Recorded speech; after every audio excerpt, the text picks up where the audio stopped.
যত করবি চালাকি তত বুঝবি জ্বালাকি। রাজাকার নেতা তথা বাংলাদেশের প্রধান উপদেষ্টা মোহাম্মদ ইউনূস সম্পর্কে এই কথাই বলা যায়। শেখ হাসিনা বাংলাদেশের প্রধানমন্ত্রী যখন দেশ ছাড়তে বাধ্য হলেন, তখন ব্যাকডোর দিয়ে, পিছনের দরজা দিয়ে এসে বাংলাদেশের প্রধান সেজে বসেছিলেন মোহাম্মদ ইউনূস। এবং তারপর সেই হুমকিগুলো মনে আছে, 4 দিনের মধ্যে কলকাতা দখল করে নেব, বাংলা, বিহার, ওড়িশা, ঝাড়খণ্ড, সেভেন সিস্টার্স ভারতবর্ষ থেকে বিচ্ছিন্ন করে নেব, বাংলাদেশের সঙ্গে মিশিয়ে নতুন একটা ইসলামিক কান্ট্রি তৈরি করব যার নাম হবে বাংলাস্তান। এইসব হুমকিগুলো মনে আছে।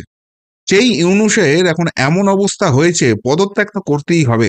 তারপর জীবনের বাকি দিনগুলো কি জেলের অন্ধ কুঠুরিতে কাটবে?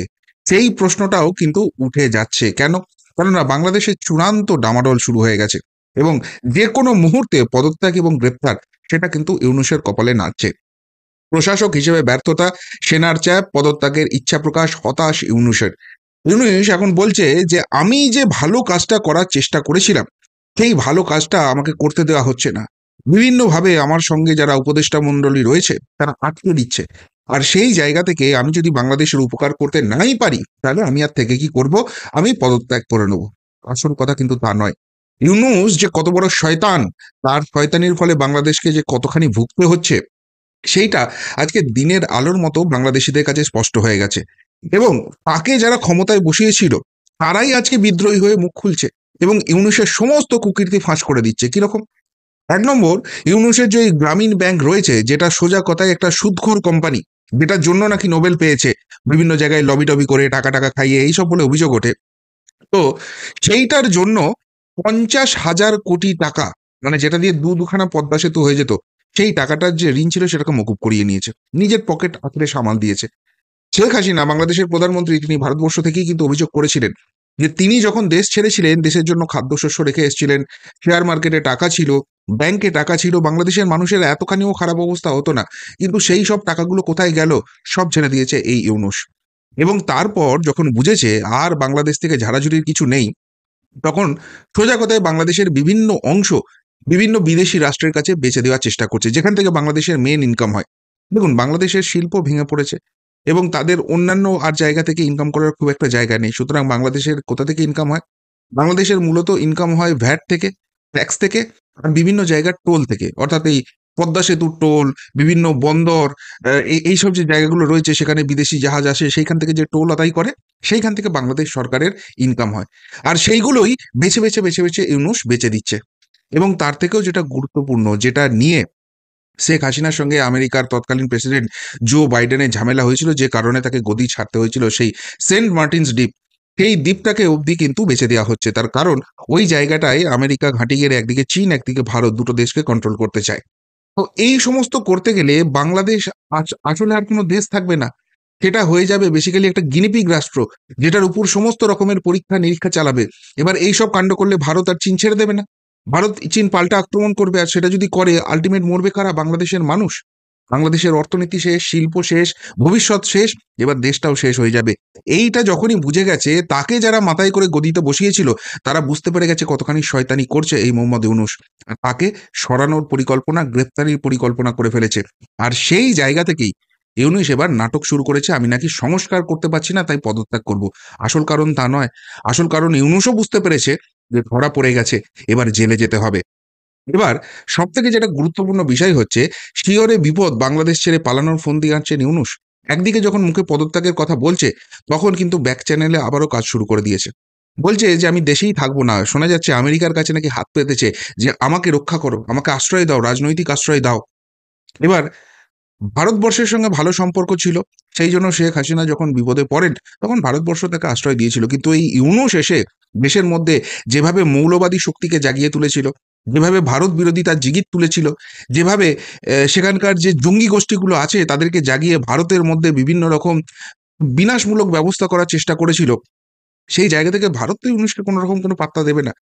উল্টো দিকে চীনের সঙ্গেও হাত টাত মেলাতে গিয়েছিল, চীন বুঝে গেছে একে দিয়ে হবে না, এর মধ্যে সেই জিনিস নেই। সুতরাং চীনের কাছেও পাত্তা পায়নি। ওদিকে পাকিস্তানকে নতুন বাপ পাতিয়েছিল, সেই পাকিস্তানকে ভারত এমন মেরেছে পিছন লাল হয়ে গেছে। তাহলে ইউনূস যাবে কোথায় এখন? ডোনাল্ড ট্রাম্পের সঙ্গেও ভালো সম্পর্ক নয়, কিন্তু ওই যে টাকা পয়সা সব মেরেছে, এ করেছে, সেইগুলো দিয়ে কোনো রকমে ম্যানেজ হচ্ছে।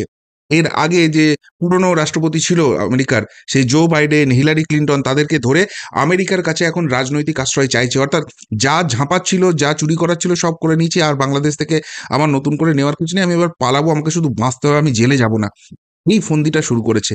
কিন্তু এই ফন্দি শুরু করলেও আর কি সেই জায়গা থেকে রেহাই পাবে? কেননা কেননা বাংলাদেশ সেনা কিন্তু ভয়ঙ্কর স্টেপ নিচ্ছে। বাংলাদেশের যে কটা ইন্টারন্যাশনাল এয়ারপোর্ট রয়েছে, যে কটা বাংলাদেশের এক্সিট রুট রয়েছে, সব জায়গায় সেনাবাহিনী মোতায়েন করে দিয়েছে। এবং শুধু ইউনূস নয়, ইউনূসের মতো রাজাকার এবং তার সঙ্গে ওই সিআইএর চাপে যেসব বিদেশি এজেন্টগুলোকে বাংলাদেশের শাসন ক্ষমতা চালানোর জন্য ইউনূস বসিয়েছিল, নিজের প্রাক্তন প্রেমিকা সুন্দরীদের যাদেরকে বসিয়েছিল, প্রত্যেককে আটকে দেওয়া হচ্ছে।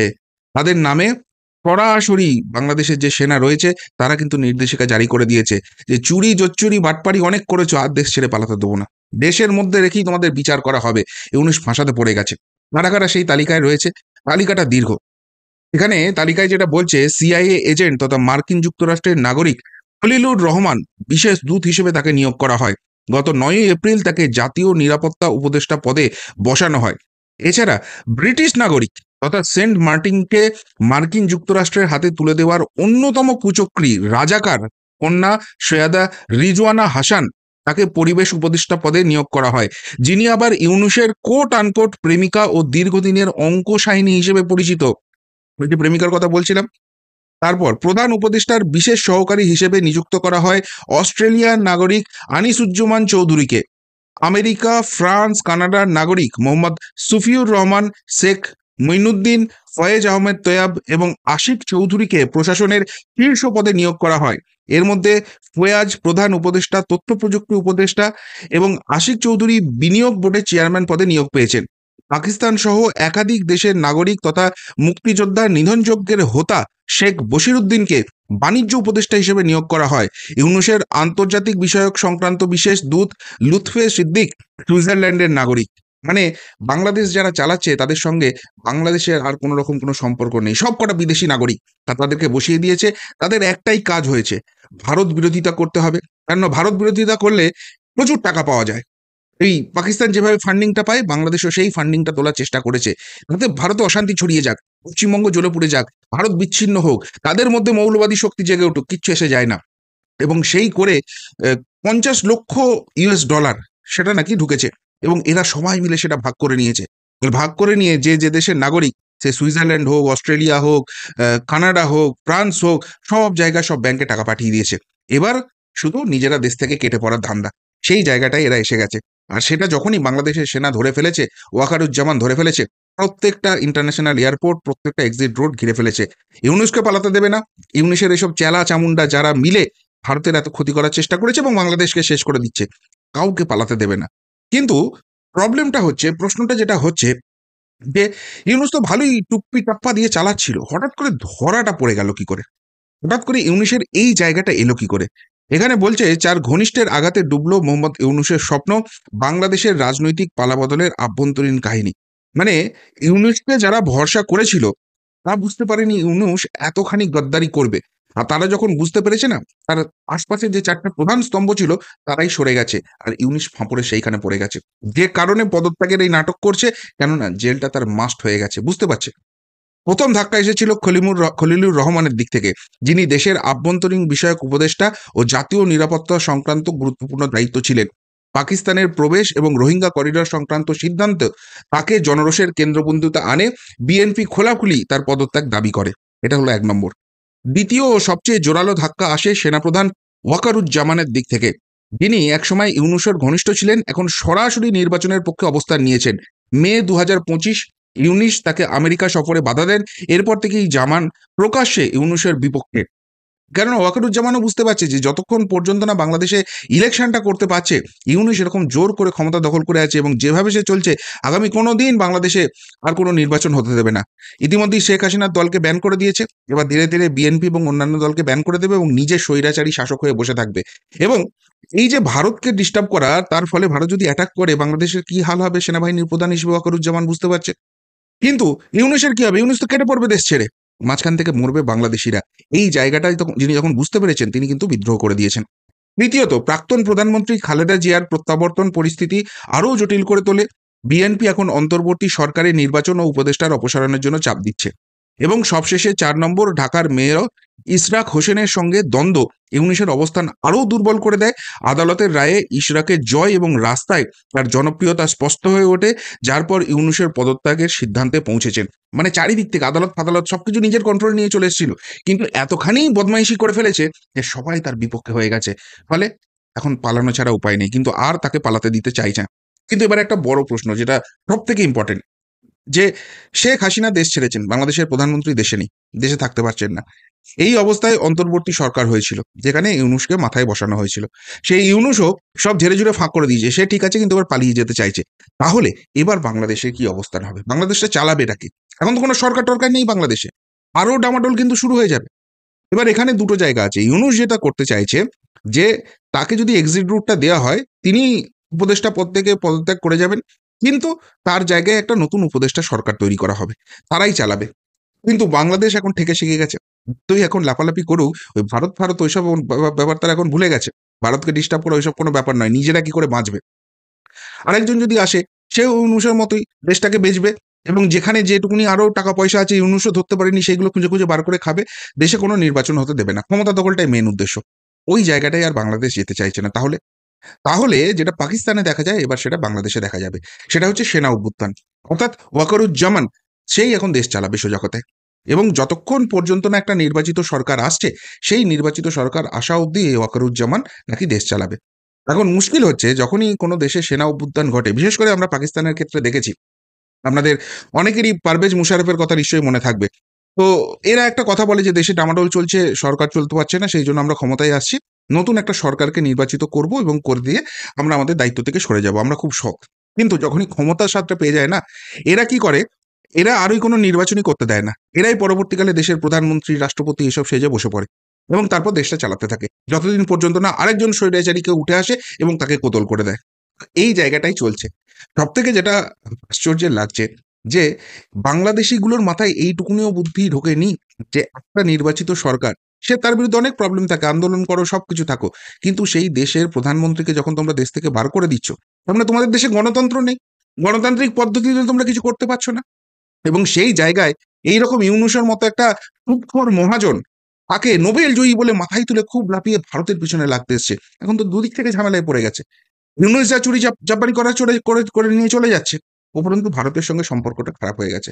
ভারত কিন্তু আর কোনো রেয়াত করবে না। হ্যাঁ, ভারত চাই আমাদের আশপাশে পড়শি যারা আছে, তারা কোনো ডিস্টারবেন্স আমাদের ক্রিয়েট করবে না, আমরা ভালোভাবে থাকবো তাদের সঙ্গে। কিন্তু তারা পায়ে পা দিয়ে ঝগড়া করবে আর ভারত চুপ করে বসে থাকবে, তা তো হয় না। ফলে এই ইউনূসকে কোনো রাজনৈতিক আশ্রয় কোনো রকম কোনো কিছু করবে না। আর এই যে জায়গাটা, এই যে ডামাডোলের জায়গাটা তৈরি হয়ে যাচ্ছে, তাতে বাংলাদেশ যে আরো ছারখার হবে সেটা কিন্তু নিশ্চিত। কিন্তু এর মাঝখানে যদি বৈদেশিক শক্তি ঢুকে পড়ে এবং যে ইসলামী জঙ্গি সংগঠনগুলো আছে সেগুলো ভারতবর্ষে ডিস্টার্ব করতে আসে, এখানে ভারত সরকারও কিন্তু প্রস্তুত আছে এই এই সুযোগটা নিয়ে একদম পুরো পুরো নিকেশ করে দেবে সবটাকে, যাতে আগামী দিনে এই ফোঁসটা না করতে পারে। অনেকবার বেড়েছিল না, সব জায়গাতে এসে এদের ওই ইসলামী জঙ্গিমূলক কথাবার্তা বলা, ভারতকে ডিস্টার্ব করার কথা বলা, সেই জায়গাটায় এবার কড়া সবক একটা শেখানোর বোধহয় সময় এসছে। তবে খুব সেন্সিটিভ ইস্যু, ভারত সরকার খুব সেন্সিবলি ব্যাপারটাকে হ্যান্ডেল করছে, এদিকে দৃষ্টি রেখেছে। কিন্তু বাংলাদেশের সব থেকে বড় ক্ষতিটা এই ইউনূসই করে দিয়ে গেছে, যাকে নিয়ে এই পাগল বুদ্ধিহীন বাংলাদেশিগুলো এতদিন খুব লাফাচ্ছিল। যারা লাফাচ্ছিল তারাই এখন এর আসল স্বরূপটা দেখে এর বিরুদ্ধে বিদ্রোহী হয়ে উঠেছে। ফলে বাংলাদেশে যে কোনো মুহূর্তে যে কোনো কিছু বড় ঘটনা ঘটে যেতে পারে এবং বড় রকমের একটা ডামাডোল শুরু হয়ে যেতে পারে, সেই সম্ভাবনা কিন্তু ক্রমশ স্পষ্ট হয়ে যাচ্ছে। কি বলবেন বাংলাদেশিদের এই অবস্থান নিয়ে? যদি কিছু বলার থেকে অবশ্যই কমেন্ট বক্সে কমেন্ট করে জানাবেন। এখনকার মতো এখানেই শেষ করলাম, ফেরত আসছি নতুন প্রতিবেদন নিয়ে খুব তাড়াতাড়ি। ভালো থাকবেন, সাথে থাকবেন। নরেন্দ্র মোদীর কৌশলের জালে পা দিল ডক্টর মোহাম্মদ ইউনূস। ইতিমধ্যে সেনাপ্রধান ওয়াকারুজ্জামানের সাথে ডক্টর ইউনূসের দ্বন্দ্ব শুরু হয়েছে। এরই ফলশ্রুতিতে যে কোনো সময় পদত্যাগ করতে পারে ডক্টর মোহাম্মদ ইউনূস। দর্শক, প্রতি মুহূর্তের আপডেট পেতে আমাদের চ্যানেলটি সাবস্ক্রাইব করুন।